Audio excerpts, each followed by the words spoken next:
Hi everyone, मैं रोहन यादव आप सभी का एक बार फिर से अपने यूट्यूब चैनल पर स्वागत करता हूं। आज की जो हमारी ये क्लास है समाज कार्य शोध पर। हम बातचीत करने वाले हैं समाज कार्य शोध के अंतर्गत यूनिट नंबर 5 में कुछ प्रश्नों पर बातचीत करेंगे।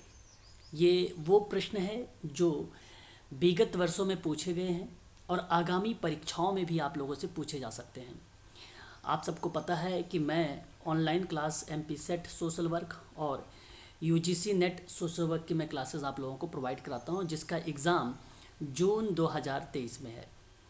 अगर हम बात करें तो 4 जून को यानी 4 जून को एमपी सेट का पेपर है और 13 से लेकर 22 जून के बीच में यूजीसी नेट सोशल वर्क का पेपर है।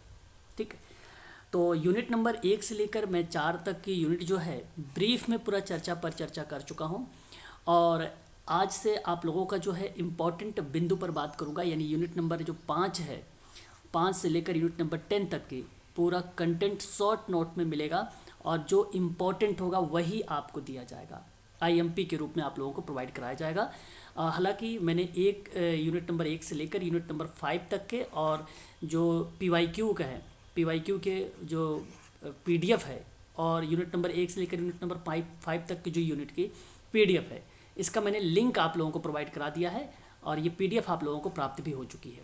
ठीक है, यदि कोई बच्चा है जिसके पास पीडीएफ नहीं पहुंची है 1 से लेकर 5 तक साथ में पीवाईक्यू की, आप मुझे इंडिविजुअल व्हाट्सअप कर सकते हैं, मैं आपको वहाँ पर प्रोवाइड करा दूँगा। तो शुरुआत करते हैं आज के प्रश्नों पर समाज कार्य शोध में। तो समाज कार्य शोध जो है किस प्रकार की खोज करता है, आपके सामने 4 ऑप्शन दिए गए हैं।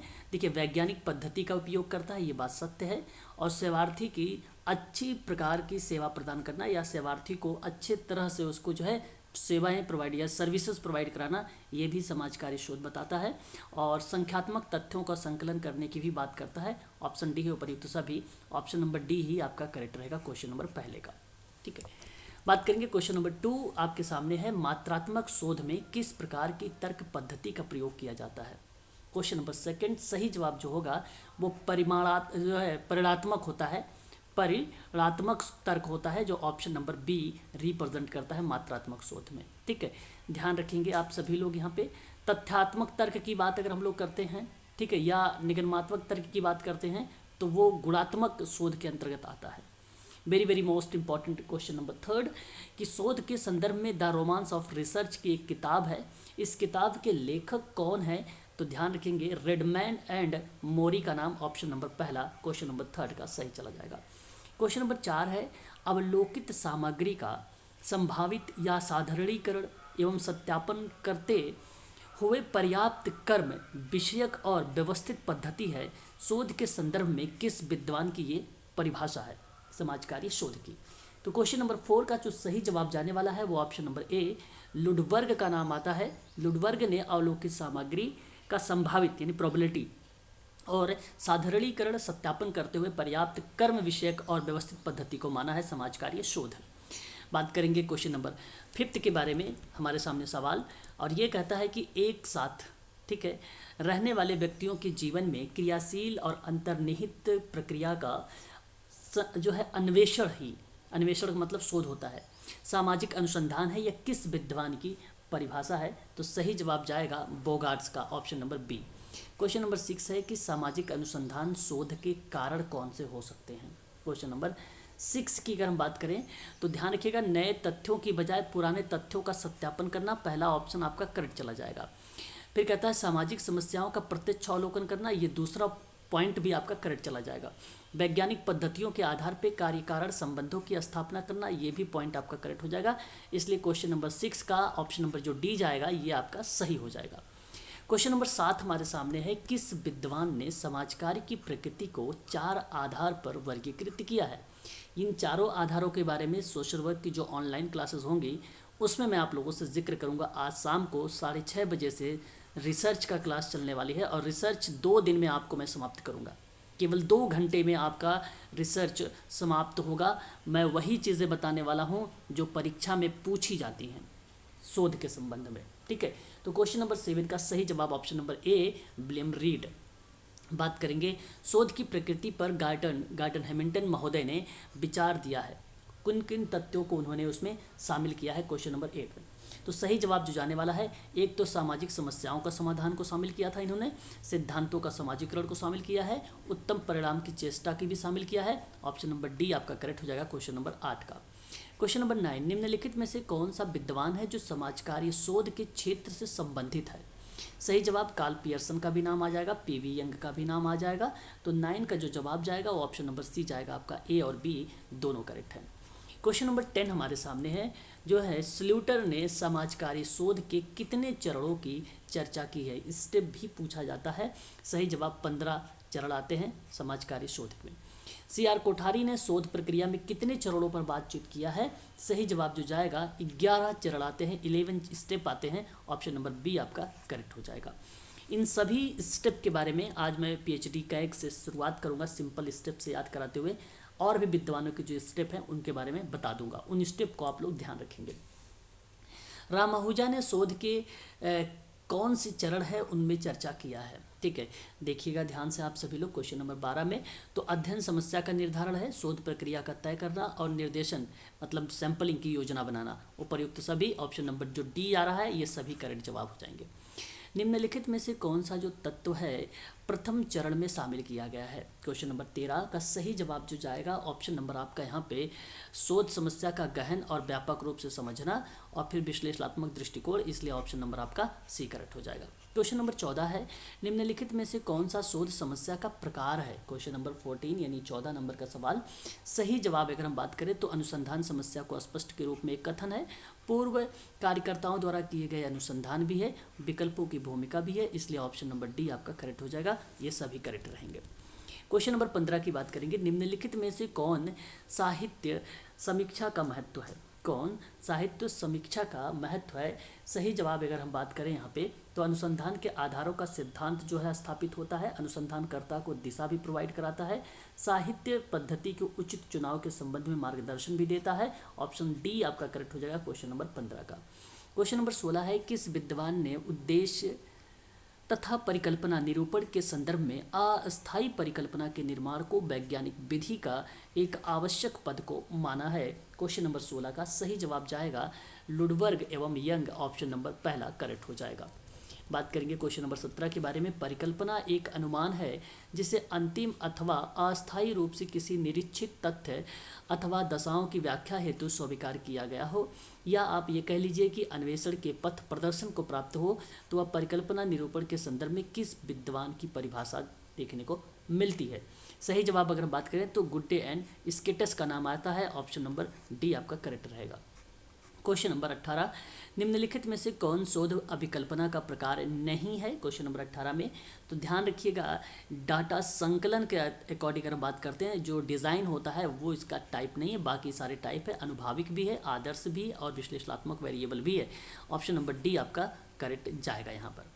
क्वेश्चन नंबर बात करेंगे 19 के बारे में, निम्नलिखित में से कौन अभिकल्पना का महत्व है? ठीक है, तो ध्यान रखिएगा, तथ्यों की संकलन करना एक डिज़ाइन का महत्व है, अध्ययन को उचित दिशा प्रोवाइड कराना ये भी एक महत्व है, अध्ययन का उद्देश्य का निर्धारण करना ये भी एक उद्देश्य है। ऑप्शन नंबर डी आपका करेक्ट चला जाएगा।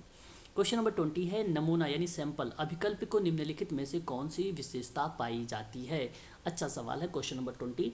सही जवाब अगर हम बात करें तो समग्र का सही प्रतिनिधित्व करना और समुचित व पर्याप्त आकार देना और निष्पक्षता के गुण के बारे में बात करना सैंपलिंग अभिकल्प में, इसलिए ऑप्शन नंबर आपका डी ये सभी के सभी आपका करेक्ट रहेगा। ऑप्शन नंबर डी जो नमूना अभिकल्प का विशेषता बताता है। क्वेश्चन नंबर 21 है, निम्नलिखित में से कौन नमूना को उपयोगिता नहीं है? 21 में तो ध्यान रखिएगा आप सभी लोग, डेटा सर्वेक्षण ही आपका यहाँ पर पहला ही ऑप्शन करेक्ट हो जाएगा, जो सैंपलिंग की उपयोगिता को नहीं बताता, बाकी विस्तृत एवं गहन अध्ययन की भी उपयोगिता होती है, वैधानिकता की भी उपयोगिता होती है, निष्कर्षों की परिशुद्धता की भी उपयोगिता होती है। 21 का ऑप्शन नंबर ए आपका करेक्ट हो जाएगा। ये समाज कार्य शोध के प्रश्न है, सोशल वर्क रिसर्च के प्रश्न है, ध्यान रखेंगे। स्रोत को कितनी श्रेणियों में बांटा गया है? क्वेश्चन नंबर 22 सही जवाब प्राथमिक और द्वितीयक श्रेणी में बांटा गया है, ऑप्शन नंबर थर्ड आपका करेक्ट हो जाएगा, ए और बी दोनों। बात करेंगे 23 के बारे में, निम्नलिखित में से कौन सा आंकड़ों की उपयोगिता है? अच्छा सवाल हमारे सामने क्वेश्चन नंबर 23। सही जवाब इसका जो जाने वाला है यथार्थ, शुद्ध और संक्षिप्त जानकारी, प्रशासन और नियोजन हेतु आंकड़ों का उपलब्धता का होना, सूचनाओं का संकलन होना, ये सारे सही हैं, इसलिए ऑप्शन नंबर डी होगा। उपरोक्त सभी के सभी करेक्ट हो जाएंगे। क्वेश्चन नंबर 24, निम्नलिखित में से कौन आंकड़ा या डेटा या आंकड़े के प्रकार में शामिल किया गया है। 24 का सही जवाब जो जाएगा, मात्रात्मक आंकड़े भी हैं, गुणात्मक आंकड़े भी हैं, भौगोलिक आंकड़े भी हैं, इसलिए ऑप्शन नंबर आपका डी करेक्ट हो जाएगा। क्वेश्चन नंबर 25, निम्नलिखित में से कौन से आंकड़े जो हैं प्राथमिक स्रोत में शामिल नहीं किए गए हैं। 25 में ध्यान रखेंगे आप सभी लोग, लिखित जो होता है ये शामिल नहीं है, बाकी प्रश्नावली, प्रत्यक्ष और साक्षात्कार ये प्राथमिक स्रोत हैं। लिखित जो है द्वितीयक स्रोत में आता है, इसलिए ऑप्शन नंबर डी आपका करेक्ट हो जाएगा। बात करेंगे क्वेश्चन नंबर 26 के बारे में। प्रविधियाँ एक सामाजिक विज्ञान या सामाजिक वैज्ञानिक के लिए वे मान्य और सुव्यवस्थित तरीके हैं जिन्हें वह अपने अध्ययन विषय से संबंधित विश्वसनीय तथ्यों को प्राप्त करने के लिए उपयोग में लाता है। डाटा या आंकड़े संग्रहण के संदर्भ में किस विद्वान की ये परिभाषा आती है। यानी आंकड़ा संकलन की यह एक प्रकार की परिभाषा दी गई है जो प्रोफेसर मोजर का नाम आता है। यहाँ आप ध्यान रखिएगा, प्रविधियाँ एक सामाजिक वैज्ञानिक है, ये बात कहने वाले प्रोफेसर मोजर हैं। बात करेंगे क्वेश्चन नंबर 27, तथ्य प्रक्रमण प्रक्रिया को डैश कहा जाता है जो आंकड़े को नियमित रूप से संचालित करता है, तो यह कहलाता है data process. Option number A आपका करेक्ट हो जाएगा। बात करेंगे विषय वस्तु से संबंधित विचार को कहा जाता है, तो क्या विषय वस्तु से संबंधित विचार को आप क्या कहना उचित समझेंगे, तो आप संदर्भ लेखन कहना उचित समझेंगे। ऑप्शन नंबर आपका बी करेक्ट हो जाएगा 28 का, संदर्भ लेखन। बात करेंगे क्वेश्चन नंबर 29 के बारे में। निम्नलिखित में से कौन प्रतिवेदन से संबंधित मूलभूत तथ्य है। क्वेश्चन नंबर 29 सही जवाब अगर हम बात करें आप लोगों से, तो प्रतिवेदन प्रस्तुत करने के उद्देश्य की जानकारी देना, प्रतिवेदन बनाने में ग्राफ, अध्ययन की विधियाँ, उपर्युक्त सभी। ऑप्शन नंबर डी करेक्ट हो जाएगा। 30 है, निम्नलिखित में से कौन रिपोर्ट लेखन की विशेषता बताती है। क्वेश्चन नंबर 30 का सही जवाब जाएगा, सरल भाषा में रिपोर्ट लिखना पड़ेगा, वैज्ञानिक विवेचना भी करनी पड़ेगी और आवश्यक निष्कर्ष भी आपको बताना पड़ेगा, इसलिए ऑप्शन नंबर आपका डी करेक्ट हो जाएगा। पैराफ्रेजिंग का जो अर्थ होता है उसके बारे में चर्चा की गई है। पैराफ्रेजिंग का अर्थ जो होता है वो अभिव्यक्ति का एक अन्य तरीका होता है। ऑप्शन नंबर पहला आपका करेक्ट हो जाएगा। क्वेश्चन नंबर 32 है हमारे सामने, सांख्यिकी शब्द के आधुनिक अर्थ का प्रचलन 18वीं शताब्दी या 18वीं सदी में सर्वप्रथम किस विद्वान के द्वारा जो है कहा गया था। सही जवाब यहाँ पे अगर हम बात करें 32 में, तो ऑप्शन नंबर ए चला जाएगा, ग्राटफाइड आकेनवाल। Option number A. बात करेंगे 33 की सांख्यिकी अनुमान और संभाविता का विज्ञान है। सांख्यिकी के संदर्भ में यह परिभाषा किस विद्वान के द्वारा दी गई है। सही जवाब जो जाएगा ऑप्शन नंबर डी जाएगा, नाम करेक्ट होगा। 34 है, निम्नलिखित में से कौन सांख्यिकी की उपयोगिता नहीं है। 34 का सही जवाब जो जाएगा वो डेटा विश्लेषण जाएगा, ये इसका नहीं है। बाकी संख्या का जो संख्यात्मक स्वरूप है, सरलता है, सहसंबंध है, ये सांख्यिकी की उपयोगिता बताता है, बट ध्यान रखिएगा आप सभी लोग, डेटा विश्लेषण नहीं बताता है। बात करेंगे क्वेश्चन नंबर 35 की सांख्यिकी की सीमाओं को लेकर किस विद्वान ने परिभाषा दी है। ठीक है, सही जवाब जो जाएगा ऑप्शन नंबर ए आपका करेक्ट हो जाएगा। क्रॉस्टन एवं cow dung. Option number A is the right answer हो जाएगा। सांख्यिकी की सीमाओं को लेकर इन्होंने परिभाषा दी थी। सांख्यिकी अन्वेषण के दौरान अन्वेषणकर्ता यानी शोधकर्ता को डैश चरणों से होकर गुजरना पड़ता है। सही जवाब 5 चरण है, 5 चरणों से गुजरना पड़ता है। बात करेंगे वर्णात्मक सांख्यिकी में अध्ययन किया जाता है, तो किसका अध्ययन किया जाता है। आप विषय वस्तु का विश्लेषण में अध्ययन किया जाता है। ऑप्शन नंबर पहला आपका करेक्ट हो जाएगा 37। इसके बारे में विस्तृत धारणा जो है बनाई जाती है, तो किसके आधार पर बनाई जाती है, तो आप ध्यान रखेंगे यहाँ पर जनसंख्या के आधार पे या जनसंख्या के बारे में विस्तृत धारणाएं जो है पैरामेट्रिक टेस्ट में बनाई जाती है। 39 है, निम्नलिखित कथनों पर आपको विचार करना है कि आंकड़े तथ्य के वे समूह हैं जो अनेक कारणों से पर्याप्त सीमा तक अप्रभावित होते रहते हैं। ठीक है, याद रखेंगे जो कि यह स्टेटमेंट आपका गलत है। आंकड़े संख्यात्मक रूप से व्यक्त किए जाते हैं, ये आपका स्टेटमेंट सत्य है। केवल आपका बी वाला ऑप्शन सही रहेगा, इसलिए करेक्ट करेंगे बी ऑप्शन को। बात करेंगे 40 के बारे में। निम्नलिखित में से तथ्यों का विचार करना है आप लोगों को। क्वेश्चन नंबर 40 का सही जवाब क्या जाना चाहिए। आंकड़े द्वारा किसी भी विषय से संबंधित यथार्थ, शुद्ध और संक्षिप्त जानकारी प्राप्त होती है, ये बात सही है। किसी आंकड़े या किसी क्षेत्र के विकास से संबंधित परियोजना की सफल, इसलिए मैं आपसे कहूँगा कि सी को लगाइए, पहला और दूसरा करेक्ट माने जाएंगे। क्वेश्चन नंबर 41 है, आपको बताना है कि प्रथम चरण, द्वितीय चरण, तृतीय चरण, चतुर्थ चरण में क्या बातें होती रहती हैं, इसके बारे में आपको जिक्र करना है। ठीक है। तो अगर मैं आपसे बात करूं तो प्रथम चरण जो होगा वो आपका समस्या का चुनाव करेगा, द्वितीय जो चरण बनेगा वो विषय संबंधित साहित्य की बात करेगा, तृतीय जो चरण बनेगा वो उद्देश्यों को स्पष्ट करेगा, चतुर्थ जो चरण बनेगा वो आपको हाइपोथेसिस यानी कल्पना के बारे में बताएगा। तो उद्देश्य पहले आता है, किसी बच्चे ने मेरे से ऑनलाइन क्लास में भी पूछे थे, देख लीजिए आपको यहाँ पर मेंशन भी है, तो याद रखेंगे ऑप्शन नंबर जो डी जा रहा है ये आपका करेक्ट हो जाएगा। क्वेश्चन नंबर 42 की बात करते हैं। निम्नलिखित कथनों पर आपको विचार करना है कि शोध संबंधित तथ्यों के वर्णन और निष्कर्ष के बीच में अंतर स्थापित जो है विश्लेषण कहलाता है। तो ये आपको बताना है इसका सही जवाब क्या जाना चाहिए। ये स्टेटमेंट आपका करेक्ट है और ये सत्य भी बात है कि शोध के संबंध में तथ्य के वर्णन के लिए निष्कर्ष के बीच में अंतर को स्थापित करना पड़ता है और इस प्रक्रिया को हम लोग क्या बोलते हैं, विश्लेषण।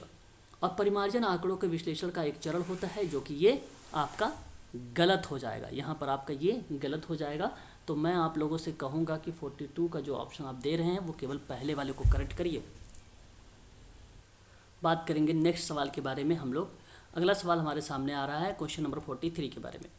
कह रहा है कि 43 की विश्लेषण प्रक्रिया की समाप्ति के बाद, पश्चात का मतलब होता है बाद, कार्यकर्ता, थोड़ा सा ब्लर दिख रहा है आप लोगों का, कार्यकर्ता निर्वचन की तैयारी करता है। 43 यहाँ पर दिया है क्वेश्चन में, तो मैं आप लोगों से कहूँगा कि यह स्टेटमेंट करेक्ट है। आंकड़ों का संसाधन का प्रथम चरण जो है संपादन होता है, ये तो गलत आ गया शुरुआत में ही, इसलिए ऑप्शन नंबर आपका केवल पहला करेक्ट हो जाएगा। क्वेश्चन नंबर 40 यहाँ पे जो था वो 43 था। अब बात करेंगे 44 के बारे में, सवाल के बारे में, है ना। आपको बताना है प्रथम चरण किसको रिप्रेजेंट करेगा, ये रिलेट करता है पर्यवेक्षण को, द्वितीय चरण जो रिप्रेजेंट करता है वो आपका परीक्षण को, तृतीय चरण जो रिलेट करता है वो परिमार्जन को, और चतुर्थ जो चरण रिलेट करता है वो आपका संपादन को। तो ध्यान रखिएगा यहाँ पे जो ऑप्शन जा रहा है 44 का, वो ऑप्शन नंबर आपका सी जा रहा है, ये आपका करेक्ट रहेगा। ठीक है, आपका ये सी वाला करेक्ट रहेगा। बात करेंगे नेक्स्ट सवाल के बारे में कि पर्यवेक्षण क्या भूमिका निभाएगा। अभी जैसे जो सवाल आप लोग देख रहे थे उसी के आधार पर ये सवाल बनाए गए हैं। पर्यवेक्षण बेसिकली अगर हम आप लोगों से बात करें तो ये एक प्रकार से आंकड़ों को विशिष्टता का अवलोकन करने की बात करेगा। परीक्षण की बात अगर हम लोग करते हैं तो ये बेसिकली जो है अनुभवी सामाजिक कार्यकर्ता को सहायता करने की बात करेगा। परिमार्जन की बात करते हैं तो पुनरावलोकन की बात करता है, और संपादन की बात करते हैं तो गुणात्मक सुधार की सहायता करने की बात करता है, इसलिए ऑप्शन नंबर आपका बी करेक्ट हो जाएगा। क्वेश्चन नंबर बात करेंगे 46 के बारे में कि कह रहा है कि प्रतिदर्श यानी निदर्शन जो है विस्तृत समग्र का लघुत्तर प्रतिनिधित्व है। ये गुड्डे हार्ट की परिभाषा है, आप इसे भी ध्यान रखेंगे सभी लोग। 46 में इसका सही ये स्टेटमेंट आपका करेक्ट है। फिर कहता है निदर्शन समग्र का वह भाग है जिसका चयन हम जांच पड़ताल के उद्देश्य से करते हैं, इसलिए आपका यहाँ पर थर्ड वाला भी आपका ऑप्शन करेक्ट हो जाएगा। क्वेश्चन नंबर 47 की अगर हम लोग बात करते हैं तो निम्नलिखित कथनों पर हमें विचार करना होता है। और पहला यहाँ पर स्टेटमेंट कह रहा है कि निदर्शन से प्राप्त परिणाम समस्त जो समग्र पर लागू होता है, बिल्कुल बात सत्य है। यहाँ पर पहला ऑप्शन आपका पॉइंट जो जा रहा है करेक्ट चला जाएगा। संभावित और असंभावित च अद्वैत जो है निदर्शन के 3 प्रकार होते हैं 47 में, तो मैं आपसे कहूँगा कि ये गलत है। तो मैं आपसे कहूँगा कि पहला वाला ऑप्शन का चुनाव कर दीजिए, केवल पहला वाला करेक्ट है, बाकी दूसरा गलत यहाँ पर आ गया है। ठीक है, चलिए आगे बात करते हैं नेक्स्ट पॉइंट पर। क्वेश्चन नंबर हमारे सामने अगला है 48 नंबर का सवाल। निम्नलिखित कथनों पर हमें विचार करना है। निम्नलिखित कथनों पर हमें विचार करना है 48 वाले सवाल में। तो आपको बताना है कि अनुसंधान का न्यूनतम जो प्रयास है वो लागत और समय के साथ जो है संचालित करने के हेतु प्ररचना का निर्माण करना या अति आवश्यक होता है। 48 का ये यहाँ पे सवाल है 48 का। तो मैं आप लोगों से कहूँगा कि यह पॉइंट आपका करेक्ट है, और अनुसंधान जो है प्रश्नों का मौलिक उत्तर प्रदान करना प्ररचना का उद्देश्य नहीं होता है, ये गलत हो गया। यहाँ पर केवल आगे ना आपका सही हो जाएगा पहला वाला। बात करेंगे नेक्स्ट सवाल के बारे में 49 के बारे में। निम्नलिखित कथनों पर आपको विचार करना है। बताइए जरा, त्रुटि प्रसरण पर नियंत्रण और प्ररचना के उद्देश्यों में एक माना जाता है। ठीक है, उद्देश्यों की रचना में एक माना जाता है, और ये बात सत्य है। आंकड़ों के वर्गीकरण के लिए उचित श्रेणियों का चुनाव और प्ररचना का एक अंग माना जाता है। ठीक है, यहाँ पर ये भी स्टेटमेंट आपका सही हो गया, यानी आपका ऑप्शन नंबर सी करेक्ट हो जाएगा यहाँ पर। ठीक है, दोनों करेक्ट जवाब रहेंगे यहाँ पर। ध्यान रखेंगे आप सभी लोग। यदि आप UGC नेट या MP set social work online class लेना चाहते हैं तो आप हमसे संपर्क कर सकते हैं। 8506031308 पे आप मुझे कॉल भी कर सकते हो, और व्हाट्सएप के माध्यम से भी जानकारी आप प्राप्त कर सकते हो। ठीक है, मैं आज से ही यूनिट नंबर 5 स्टार्ट कर रहा हूँ रिसर्च से ही। यह एक प्रकार का शॉर्ट नोट आपको प्रोवाइड कराऊंगा, और जो इम्पोर्टेंट बिंदु हैं IMP के रूप में उन्हीं को मैंने यहाँ पर मेंशन किया है। ठीक है, ये सारी चीज़ें मैं आप लोगों को प्रोवाइड करा रहा हूँ आज से। यूनिट नंबर 1 से लेकर 5 तक की जो PDF है वो आपको मिल चुकी है। अगर हम बात करें तो साथ ही साथ मैंने आप लोगों को PYQ भी प्रोवाइड करा चुका हूँ। क्या ध्यान रखेंगे आप सभी लोग, PYQ के जितने भी 2004 से लेकर 2023 तक के पेपर हैं वो पेपरों को मैंने जो है आप लोगों को प्रोवाइड करा दिया है, सभी के पास पहुंच गया होगा। और 2022 का जो क्वेश्चन पेपर है उस पर अभी हम लोग डिस्कस कर रहे हैं। इसके बाद मैं आप लोगों से डिस्कस करने वाला हूं जो मार्च में जो पेपर हुआ था उस पर व्याख्या करूंगा हर एक ऑप्शन के बारे में, है ना। और बाकी सारी जो वीडियोस हैं वो आप लोगों को बराबर कंटिन्यू देखते रहना है। ठीक है, क्लासेस अभी आप लोगों को कोई स्किप नहीं करनी है। सोशल वर्क में आप लोगों को 3 क्लासेस इस समय मैं दे रहा हूँ। एक क्लास 1 PM है, दूसरी क्लास आपका 6:30 है, तीसरी क्लास आपकी 8:30 है। इन तीनों क्लासेस को आपको जो है क्या करना है, ज्वाइन करना है। यदि आप इन तीनों क्लासों को ज्वाइन करेंगे तो आप सही तरीके से सोशल वर्क में अध्ययन कर पाएंगे, है ना। चलिए आगे बात करते हैं क्वेश्चन नंबर 50 के बारे में। निम्नलिखित कथनों पर आपको विचार करना है, आपको बताना है कि इसका सही जवाब क्या होना चाहिए। आंकड़े तथ्यों का संख्यात्मक विवरण होता है क्या। दूसरा आपसे कहता है कि इसे परस्पर संबंधित रूप से प्रस्तुत किया जाता है। और तीसरा कहता है कि राज्य और प्रशासन के संबंधित तथ्य हैं। उपर्युक्त में से कौन सा कथन जो है सही है। ये 4 ऑप्शन है। इस प्रश्न का जवाब आप लोग वीडियो के अंत में यानी कमेंट में दे देंगे आप लोग। ठीक है, कमेंट में बताइए कि क्वेश्चन नंबर 50 का कौन सा ऑप्शन सही गया है। आप A B ऐसे नहीं लिखेंगे, आपको लिखना होगा कि अगर मान लो पहला सही है तो केवल 1 होगा। यदि आपका तीसरा लिखना है तो वहाँ पे लिखना है कि 1 2 3 यानी 3 पॉइंट सही हैं। ठीक है, यदि इनमें से कोई नहीं तो D आप लिख देंगे वहाँ पे कि इनमें से कोई नहीं। ठीक है, चलिए आज के लिए बस इतना ही।